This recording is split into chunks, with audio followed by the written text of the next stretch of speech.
सौतन की सुहागरात पार्ट 2। धूमधाम से शादी करने के बाद समर्थ और देविका घर आते हैं। घर पर सब उनका स्वागत करते हैं और सौम्या उनकी सुहागरात का इंतजाम करती है। समर्थ और देविका दोनों अपने रूम में बैठे बातें कर रहे होते हैं। तब देविका कहती है, सुनिए, आप इतना दूर क्यों बैठे हैं? नहीं, कुछ नहीं, बस थोड़ा सा थक गया हूँ। अगर आप कहें तो मैं आपका सर दबा दूँ? अब नहीं, रहने दो, आप भी तो थकी होंगी। देविका आगे बढ़ते हुए कहती है, थक तो गई हूँ, पर आपकी सेवा करना पहला धर्म है मेरा। देविका झट से समर्थ के पैर पकड़कर दबाने लगती है। ऐसे ही कुछ देर निकल जाती है और समर्थ कहता है, अब रहने दो देविका, तुम भी आराम कर लो, तुम भी थकी थकी लग रही हो। देविका मना करते हुए उठ जाती है और अपने बालों को खोलकर समर्थ का सर दबाने लगती है और कहती है, मेरी थकावट तो आप ही दूर कर दोगे ना? इतना कहकर देविका अपने खुले बालों को समर्थ के ऊपर डालती है। समर्थ देविका के जाल में सम्मोहित होने ही वाला होता है कि अचानक से दरवाजे पर किसी की दस्तक होती है। समर्थ आवाज लगाते हुए कहता है, कौन? भाई, मैं हूँ सौम्या। क्या है सौम्या? क्या बात है देविका, कैसा लग रहा है मेरी भाभी बनकर? कुछ बात आगे बढ़ी या नहीं? बात आगे बढ़ती कैसे? तू जो आ गई कबाब में हड्डी। अच्छा जल्दी बता, किस लिए आई थी? सौम्या ठिठोली करते हुए कहती है, क्या बात है देविका, बहुत जल्दी हो रही है। वैसे मैं तो दूध का गिलास देने आई थी। आखिर मेरी सहेली की सुहागरात में कोई कमी नहीं होनी चाहिए। देविका दूध का ग्लास लेते हुए जल्दी से दरवाजा बंद कर लेती है और पीछे मुड़कर देखती है तो समर्थ तो सो चुका था। देविका समर्थ को उठाते हुए कहती है, सुनिए समर्थ जी, उठ जाइए ना, सौम्या दूध देने आई थी, इसे पी लीजिए, फिर आप सो जाना।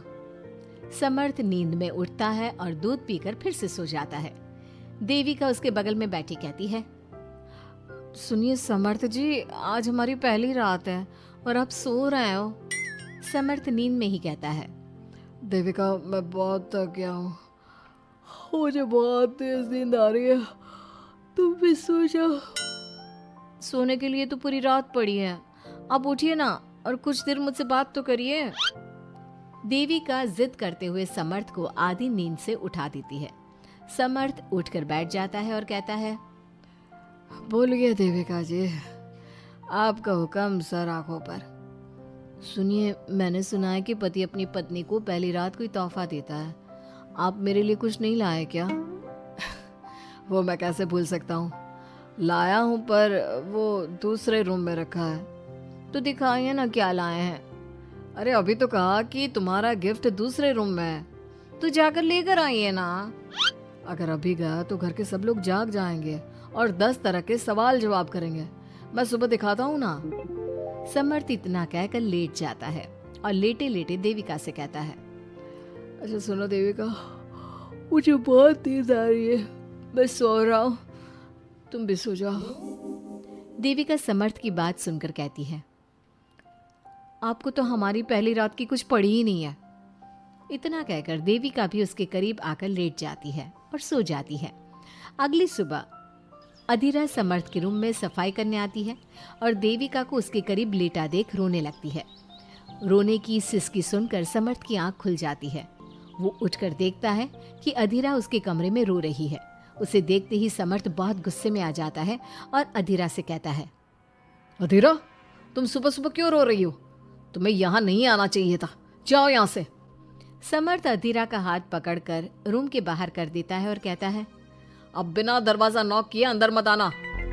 इतने में देविका भी आ जाती है और समर्थ को भड़काते हुए कहती है, हाँ समर्थ जी, ये रो रो कर हमारे घर में अपशगुन कर रही है, और अब ये देखो कैसे मगरमच्छ के आंसू दिखा रही है। इतना कहकर देविका अधीरा का हाथ पकड़कर घसीटती है और कहती है, अब क्या रोती रहेगी या कुछ काम भी करेगी? मुफ्त में रोटियां तोड़ने को नहीं मिलेगी यहाँ पर, चल उठ यहाँ से और कुछ काम कर। अधीरा वहां से उठकर रोते रोते चली जाती है और जाकर रसोई में सबके लिए चाय बनाती है और चाय जाकर पहले अपनी सास को देती है। चाय पीते ही मंजू अधीरा को गुस्से से कहने लगती है, लगता है मुझे मारने की साजिश कर ली है। अरे अभी तक तूने ढंग की चाय बनाना नहीं सीखा। इतनी मीठी चाय बनाई है कि कहीं मैं शुगर की बीमारी से मर ही ना जाऊं। अरे जा जाकर तू मर कहीं। अधीरा मंजू की बात सुनकर दुखी होती है। इतने में सौम्या वहां आ जाती है और कहती है, ये लो, महारानी अभी यहीं बैठी है और मैं पूरे घर में देख आई। अरे ओ महारानी, यहाँ बैठकर किसका मातम मना रही हो? उठ यहाँ से और जाकर हमारे कपड़े धो, बहुत कपड़े पड़े हैं धोने को।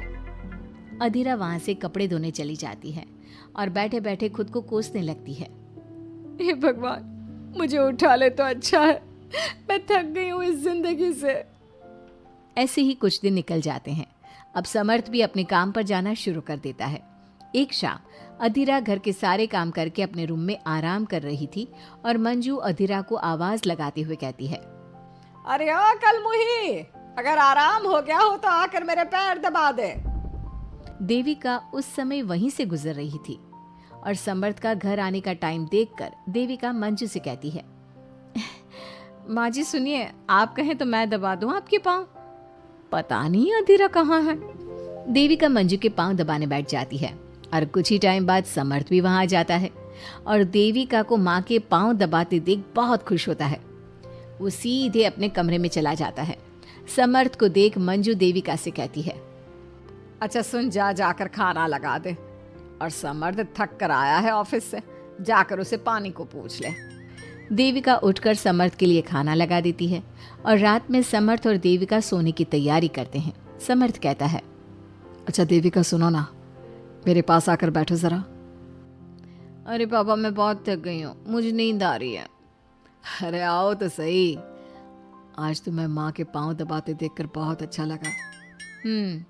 अच्छा क्यों नहीं लगेगा भला? पूरा दिन घर के काम किए हैं और शाम को माँ की सेवा। पर मेरा तो कोई हाथ बांटने वाला भी नहीं है घर में। क्यों?